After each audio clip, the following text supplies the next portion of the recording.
guys, welcome to my channel, Exquisite Life. Today I'm making a video on all of the modifications that I've done on my bike, so sit back and enjoy.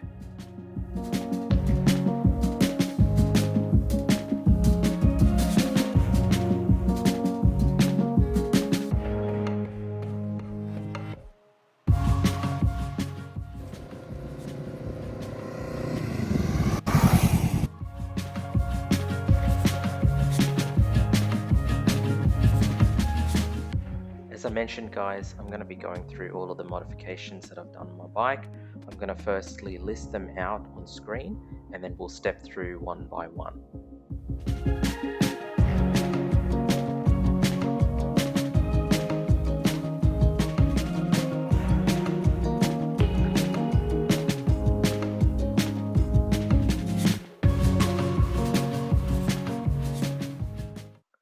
Alright, so the first modification I made on my motorbike was getting a new slip-on exhaust. The stock exhaust isn't very loud and doesn't have much character in terms of an exhaust note. Also, I felt it was imperative to do this modification from a safety perspective, just so that more road users are aware I'm around. So I purchased this exhaust from Amazon. It is a Musari GP Street Series exhaust. Just make sure you find the right one for your bike. As always guys, all of the product links will be in the description of the video. So the second modification I made was getting an engine guard. I initially never thought I would get one on a motorbike, but now that I have, I highly recommend it, especially for anyone with a new bike. You don't want to accidentally drop your bike or get into a crash and end up scuffing engine components or paintwork. This will save you a lot of money in the long run. I purchased the engine guard from Amazon. It was a really simple install and I'll link the product in the description of the video. So number 3 on my modifications list was getting some tank pads. Now tank pads are a simple and effective way of protecting your paintwork and they're not very expensive. I purchased these from eBay. I'll put a link in the description of the video. And that was kind of the thought process for me when I first got the bike. I want to do modifications that are going to be simple, cost effective, but help me protect the bike and enjoy it in its original form for as long as I can.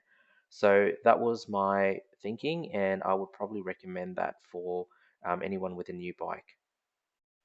So the next modification I made was getting a fairing for my motorbike. I had been riding the bike for about a week or so, and I started to notice that above 60 kilometers an hour, especially on the motorways and highway, that it was a bit uncomfortable with the amount of wind that the rider was copping. So I felt like if I wanted to actually use this bike for touring, I would need some sort of windscreen or fairing. So I looked, everywhere in terms of retail shops around Sydney. I could not find a proper windshield that I liked. So I jumped online and I found a website after many days of searching called Europe Customs, and they made sort of these fairings for my bike, the Honda CMX 500. And I wanted to actually have a very specific look to my bike. So, that traditional bagger style, like a Harley, road glide kind of look. So I went for the Batwing fairing, which I've got on the bike now, and it's been a great decision. I absolutely love it. It makes it so comfortable when you're on longer rides, and especially above sort of, high, normal speeds and highway speeds. And I would highly recommend anyone that wants to do touring on their motorbike to look into at least getting a fairing.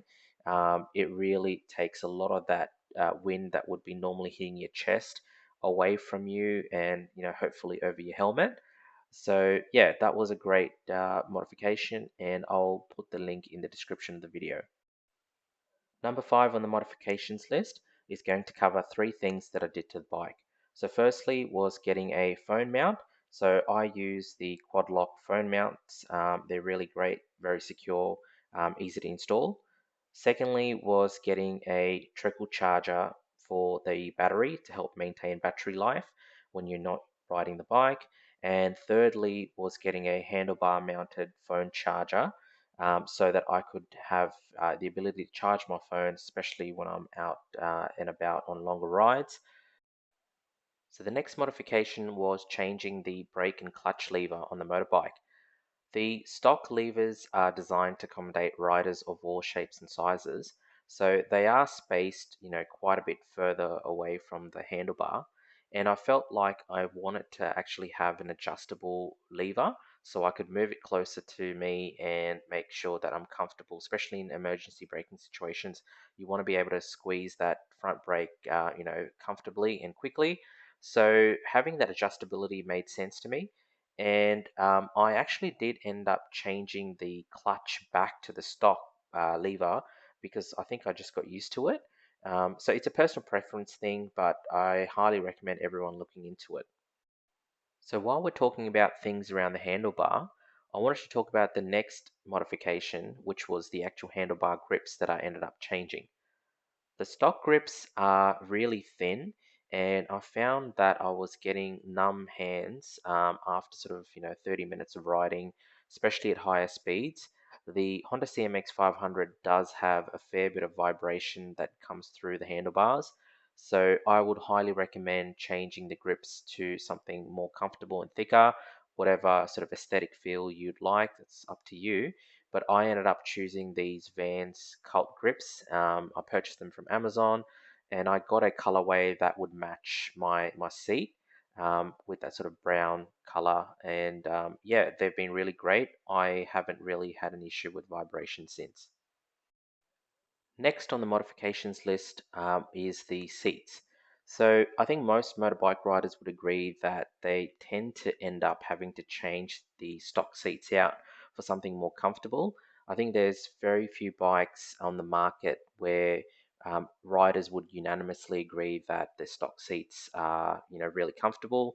So I ended up purchasing these touring seats from Amazon.